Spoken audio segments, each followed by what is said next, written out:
First of all, I want to thank you for this opportunity to come share my views on the overall aspects of chronic wasting disease as it affects whitetail management in the state of Michigan. What I'm going to go is I'm going to look at a little bit of the information out there as far as how is chronic wasting disease affected in wild populations and some reasons that I feel are important to lift the feeding and mating ban, especially in areas that are nowhere near connected to the where the area problems are. I come to you from Beaver Island. Beaver Island is an island. We're not part of the lower peninsula and we're not part of the upper peninsula, because even though we had a separate deer management unit, the findings, even though we're 30 miles out in the lake, the findings, because we're technically governmentally part of the lower peninsula, we were included in the feeding and baiting ban, and it hit us with a big surprise since there's been no deer imported on Beaver Island since the 1920s. Our community was very concerned regarding how it affected us. We felt it had a lack of concern for our deer management unit's concerns. We're a lot like the UP. I'm going to show you just a couple slides of Beaver Island. We have migratory deer herds just like you do here apparently. Limited habitat, and we have a long legacy and history of deer hunters and residents, locals that have hunted deer and depend on deer hunting for a great part of our economy and recreation and our livelihood. Just so, I'm sure all of you know where Beaver Island is, and there we are right by the best part of the state of Michigan there. And this is actually my cormorant slide. I hear you making that's a major importance to you up here. We have 3 very large cormorant colonies, Hat Island, Pismire, and Gull. And we have some good news this year. Working with DNR has helped us to raise our culling percentage. And so we're going to do our part, and a lot of our local volunteers will be working to keep cormorants out of there and out of the lake down here. We're doing walleye planting. And USDA Wildlife Services personnel are going to help work to bring these cormorants down. And I'm sure a lot of our cormorants intermingle with your cormorants, and this is all part of a plan to restore and bring our fishery back. But anyway, this is Beaver Island. I wanted to show you, this is a picture more in the fall. As you can see, we've got a hardwoods area. Our deer migrate predominantly down to the cedar swamp area in the winter time. There's a little cedar swamp area over here on the west. And from those early deer, we also at one time had a nice deer colony on Garden Island, but that has pretty much been wiped out in the last few years. We share a lot of the same management concerns that you do. This is a typical Beaver Island yearling, 1.5-year-old buck, 3-pointer, 2-pointer. Like I said, we've had a rich deer hunting tradition on Beaver Island. It's a very big part of our existence. People go there and move there and live there and buy hunting property there for that purpose. And that started, our first hunting season was in the 30s, 1938. A lot of the same habitat concerns you probably have. We have limited beech nuts and acorns. We have a cedar swamp that we're trying to protect, and we work with our DNR wildlife biologist on that area. Supplemental winter feeding has been a common practice on Beaver Island until this year. We've tried to do it the right way. We've tried to work with DNR personnel in the past to get assistance in that area, but that all came to a crashing halt this year. Also, winter stress. We had the worst snowfall in the history of Beaver Island since the 1880s. There's still a tremendous amount of snow at the south end of the island. And it's very late for spring greenup. So I'm sure you share a lot of the same concerns we have with trying to do supplemental feeding. You want food sources that are just starting to mature and be out there for the deer in this time of year. And it's easy to do in Jackson County, Michigan, in Grand Rapids area, but it's a whole other story trying to do it up in northern Michigan, Beaver Island. We also have a big predation concern. Our coyote population ebbs and flows. It reached a real peak the last few years. And I'm not a wildlife biologist, but I relate it We had a tremendous increase in squirrel population. I don't know if that influenced it or not, but coyotes, I would say, have been responsible for really, and Brian Massenbrook, our DNR biologist, agrees, has been the main force in the destruction of the Garden Island population. You've got a small herd on a confined island, and you have a large number of coyotes, and they're running them out on the ice all winter long. I know you have a lot of concerns here with the wolves, but I just wanted to put that here to show that, again, we're looking at a lot of the same concerns up there that you do. We saw our driving surveys this year we've done, we're seeing a much smaller fawn crop, which definitely, again, can relate to habitat and can also relate to predation. So when the action plan that Steve talked about went into place in 2002, at the time it was put into place in 2002, it was based on some of the models that Steve has said that the disease is going to cause catastrophic death loss. And I know there are a few isolated pockets like the 8 square mile area right outside of Boulder, Colorado, right on the residential fringe of Boulder, Colorado, where they have seen this one increase in population, or in percentage of positive here with CWD. But if you look at the evidence as a whole across all of North America, the catastrophic death loss concerns are really pretty muted at this time. And I did bring some copies. I'd be glad to send it to anybody. There's been some recent studies done, research in this area. Dr. Paul James from out in Western Canada did a big review on chronic wasting disease.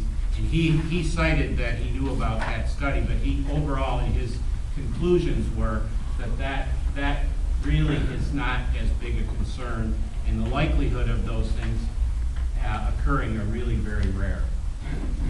I think from my standpoint, and I know I'm a veterinarian, I'm concerned about disease, but I'm also concerned about the damage to the overall hunting community and damage to the state as a whole. And when you abruptly make changes in rules, granted it was a 2002 plan and basically was taken off the shelf and put into place, it does make and cause a lot of damage to the economics, damage to the social aspects of deer hunting. And there's a lot of people I know that say that if it really affected whether they participated or not. I know on Beaver Island this year, I know the bars and restaurants really depend on that little group of stimulus at that time of the year. And I know one owner that owns 3 establishments, he told me, he said deer hunting this year wasn't even a blip.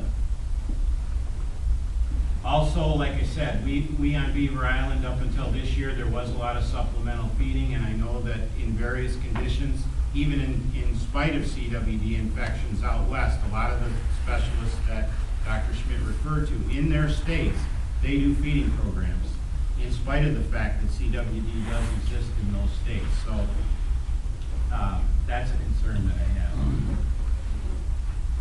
Like I said, it really was a heavily weighted plan that just did not really, in my opinion, take into concern all the aspects of the state and how it affects things as a whole. Again, you're taking a plan that was written in 2002. Our state economy was a lot better then, and you slam us a lot of time back here in 2008. It's kind of a double whammy to how everything is, and it does create an additional burden. I'm not making economics the base of my talk, because the disease needs to be the base and the concern in keeping the disease to a minimum. But there's a lot of specialists out there also who feel that the concern over this disease is overblown. This was something just in the paper the other day, and I know Director Humphreys didn't say this, but so much hype and negative publicity and scare has surrounded CWD. I know I get calls all the time from people saying, they're from Grand Rapids or Detroit, you know, and they're saying, oh, the deer are all dying up there, I guess, because they're all dying around Grand Rapids. And the birds are affected. And it's really important as we go forward, I believe, that we look at getting balanced information out there and not just creating a lot of fear and paranoia that may be very unfounded. As for the plans and models, there are several specialists that have critiqued critique these plans. There's Eric Schauber and Wolf questioned the model very, very clearly back several years ago, because the model that Steve showed you, it really is based on like a frequency-dependent transmission. The more deer that get it, the more they spread it to other deer, and it says that basically that all deer that get the disease die, and it really doesn't account for the fact that how it's transmitted, if we really even know at this point, and also it doesn't take into effect that if there's resistance developed. Again, the study by Paul James from the Canadian Wildlife Federation, and it goes to, despite the fact that CWD is caused by a prion, a review of the known risks associated with this disease reveal little to be concerned about other than its impact on game farming itself. Despite dire predictions from earlier modeling, deer populations infected with CWD have not undergone population crashes, even those with relatively high rates of prevalence. As such, it must be a wiser strategy not to direct scarce resources from efforts to address much more powerful ecologically disruptive forces. So let's look at this Wisconsin CWD history. CWD was an incidental finding in Wisconsin. They were doing TB testing, monitoring, and they did find 3 positive deer back in the 1999-2001 area. And they've done a tremendous amount of testing and work in Wisconsin.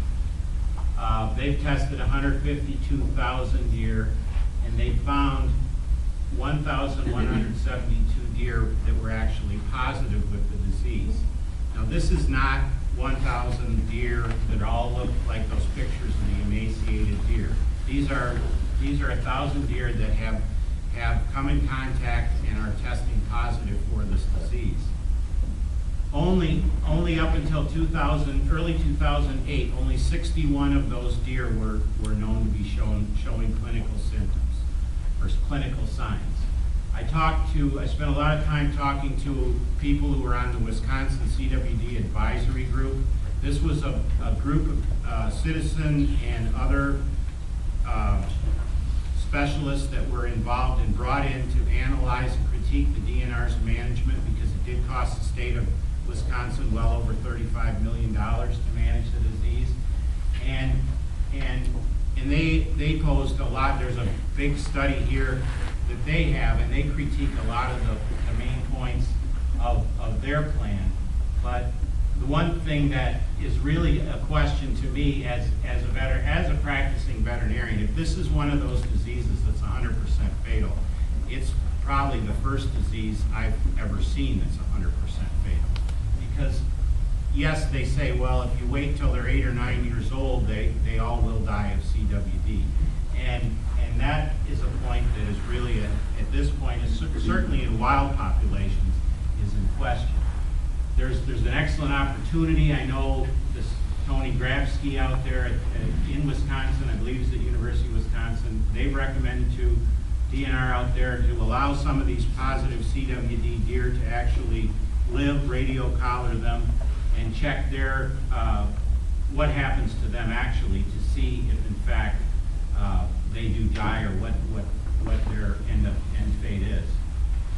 And really, a lot of what they're finding goes along with a lot of Paul James's work, is that you got to be really careful with CWD. You don't want to overmanage the disease, because there are more risks and more other factors that weigh heavier on deer populations than chronic wasting disease does. One of their first points, and this has been a point of contention to mine, they went into the baiting and feeding ban, and they termed it very clearly, and you can read their thing, that they said it's hypocritical and it's shameful, because and I'll show in a little bit some other things that show that, like Steve said, that bucks are maybe predominantly involved in transmission. You can allow mock scrapes, other things like that deer are urinating on, potentially passing prions on. If the prion is the thing that's going to cause this widespread outbreak. Also, deer eating from agricultural crops will eat often on the same areas of farmers' fields. They'll eat in the same areas as stored feed. And I'll show in a little bit later how minuscule the amount of supplemental feeding is based on a Farm Bureau figure, that really we're looking at a very small percentage of deer social interactions. So pound for pound, is it worth eliminating a tool that a majority of hunters, certainly in northern Michigan and probably in the Upper Peninsula, use for the benefit, for the small benefit that you're minimizing actual interactions among deer? As I said, there are these pockets of chronic wasting disease, but to say that there's 45% in various states is really not accurate if you look at it as a whole. It's relatively rare across North America. There are some pockets. You can go to Colorado's Division of Wildlife website and you'll see that the infection rates in deer and elk range between very small numbers. There is this one, like I said, this one research area that's right outside in the outskirts of Boulder, Colorado, that has mountain cliffs on one side, urban sprawl on the other, and there's a heavy predation by mountain lions in that area as well. So I consider that a population that's probably under some stress. And we all know with stress induces more disease. Again, talking about a little bit about resistance, I talked about Schauber and Wolf critiquing Miller's model, saying that if in fact his theory was accurate and that it was frequency dependent, it seems like it's missing something. And age, sex, class data doesn't seem to fall in line with that. Also, this Dr. Southwick, back in 2002, he's one, and I know a lot of other people feel that there may be some resistance developing to CWD in various areas, and then when you do massively go in and massively, aggressively kill deer to manage a disease because you find just a few or some animals positive with it, you're killing a lot more of the animals that are healthy and may have natural resistance. Another, I don't have any, I know that I think Dr. Kroll will be an outstanding, he knows a lot more about deer biology than I do, and he'll be an excellent person for you to ask some questions about chronic wasting disease in pigs, because I know he's one that believes just because we found this disease 20 or 30 or 40 years ago, that doesn't mean that it's just been here that long.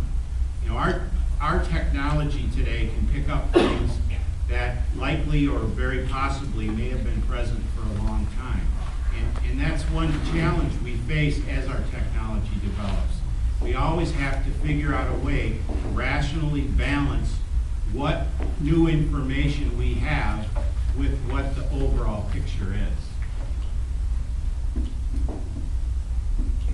I kind of went through this. And Dr. James, he has the concept, and it's elaborated on in his thing. He said, maybe CWD is more of like a contaminant in an area. It behaves more like a contaminant than like an organism transmitted from animal to animal. One thing, we know these prions can persist for a long time, but we also know some other things, that certain soils will tend to break down the prions, certain soils may not, or allow the prions to exist for a long time. Again, there's just such a tremendous amount that we don't know about this disease. We have to balance in totality how it's affected wild populations with our management of the whole resource as a whole. Just a couple points about some other possible things.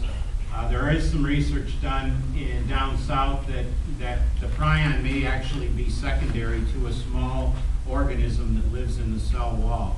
I think with the finding of mad cow disease back 10 or 15 years ago, there was a tremendous amount of money put into research, including CWD research, and I think we're still 10 or 20 years, 30 years away from really understanding all these diseases. There's also people that have linked copper deficiency as playing a role. Recently in Wisconsin, they've done studies where if there's high manganese fertilizers in the soil, that high manganese will help to break down these prions. And that could kind of get back to why perhaps if some of that soil balance thing is a role, that could kind of correlate with Dr. James's theories that in fact it's something that may exist and may cause problems in certain soil types, say the area in southern Wisconsin, but may not in other soil types. Here's another thing that, you know, here's how can you talk about transmission when we talk about baiting. I see how much people bait on Beaver Island. I own a retail business as well, and most of the baiting lasts for about 2 or 3 days. That's people come into the island or there to hunt for a few days. We're talking about a very, very small amount of time, and actually Michigan, I feel, has a very good law about baiting, about spreading the small amount of bait over an area to minimize contact. Here's apple trees on Beaver Island. This is a natural apple tree. Now that apple tree is violating the Michigan baiting law right there. One thing I wanted to point out, in the wild with chronic wasting disease, I talked about this a little bit earlier, and this was something that was found out in Wisconsin. I know Dr. Schmidt referred to it as well, that this disease is a lot higher in bucks than it is in does. So if bucks are involved in getting it, that almost in my mind is the reverse of what's going on at bait piles, because at bait piles, at least every bait pile area I've seen and what everyone's told me, a lot of times you're getting more doe activity than you are buck activity. So if it was simply contact at bait and feeding sites, I would think you would likely see does as being a lot higher in a cause of the disease instead of bucks.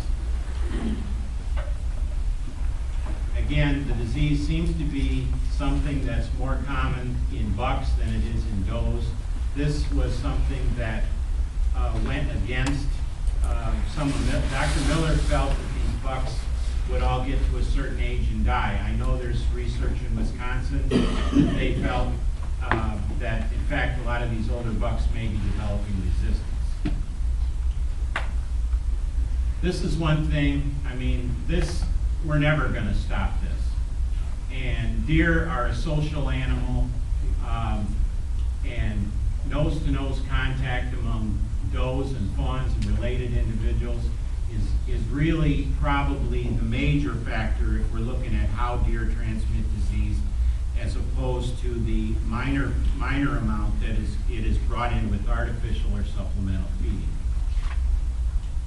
I know that Dr. Schmidt, they've done work and even TV, I guess, follows a lot of the similar patterns. That is often spread doe to fawn and maybe dispersed by movement of bucks. So if one thing that this all shows me, I mean, we need to monitor, we need to be careful, but we need to pay attention to the resource too and how it's utilized. But eradicating these diseases in the wild is very, very hard when you've got a lot of the potential interactions and dispersal factors out there that you cannot regulate at all. Okay, I did a quick little number calculation I'll show you. This was 2007 when you could bait on Beaver Island. This was an area that I have a little food plot in, and I'd usually throw 5 or 6 apples out there when I was going to be hunting. But let's look at how much really is involved when we talk about how much this feeding and baiting actually impacts the amount of food that deer eat. So I did some calculations. How many million deer in Michigan, how many pounds they eat, 1.3 million tons. Farm Bureau estimate that it was a $40 million business, the deer feeding industry. So that's about 1% of the total food consumption of deer in Michigan. So the remaining 98% of the feed that deer consume comes from other sources. And in agricultural areas, we know that about 80% of what deer eat comes from agricultural food crops. And that's why we have a tremendous overpopulation of deer in areas where there's intensive farming. We can't regulate, it's very hard to regulate and control how much deer impact agricultural food sources. So we're really controlling it by eliminating feeding and baiting and taking away the number one tool that a lot of hunters use today. We're controlling 2% of the feeding behavior of deer. And deer feed and interact 16% of the time they're eating. So if you look at that, you're really potentially reducing the social interactions of deer by under 0.5%. That's why, in my opinion, using it the proper way in areas and using a good law in an area where it has been a traditional method of hunting, especially in marginal areas, is really of minimal risk. And another thing, looking back at the Wisconsin data, where Wisconsin has the chronic wasting disease problem is in an area, a very rich, lush agricultural area where baiting is typically not practiced very well. Up in northern Wisconsin, where they have not had a problem with it, and baiting is a very common practice, like it is here and like it is in northern Michigan and other areas like Beaver Island. Again, to talk about crop damage and a little bit getting back into the feeding baiting hypocrisy. Until we do things to control this, this was a Minnesota study that was done and released at one of TB conference, just to show, and I mean, this is a very common scene. I know one farmer in the Thumb area that I know, he's been having his neighbor has a silage pile and nobody's doing any supplemental feeding or putting out anything for deer, and so that silage pile this winter was getting visited every day by 80 to 85 deer. Well, if you want an area for disease transmission or cattle-deer interactions, there's an ideal spot right there.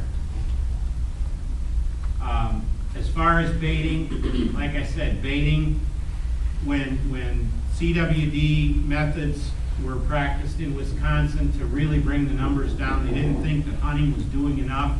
Wisconsin DNR went to this, a Wisconsin DNR sharpshooter that was hunting over bait.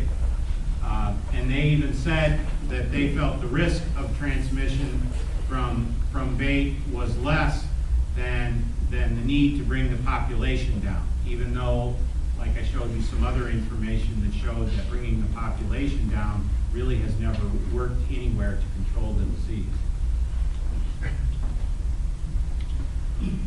So, some of the advantages of baiting, it gives hunters greater safety. You know where you're going to be hunting. You know a good chance where you're going to be aiming your gun. It does help to cut down on injuries. It allows people who are really trying to work in an area, to manage an area, to be a little more careful. If you have deer that are a little more, you're seeing deer and they're stopping or pausing a little more, you're going to have a lot better chance at shooting the buck you want to shoot, or aging the doe and not shooting the button buck fawn. Just, it's pretty much common sense of deer hunting, but these are points. It gives more hunters the opportunity to see more deer and successfully hunt. And like it or not, we're in a fast-paced society. Somebody came up to me during one of the breaks, and his wife is a veterinarian, and she's like me. We weigh our thoughts about all types of disease concerns because we stand for our profession.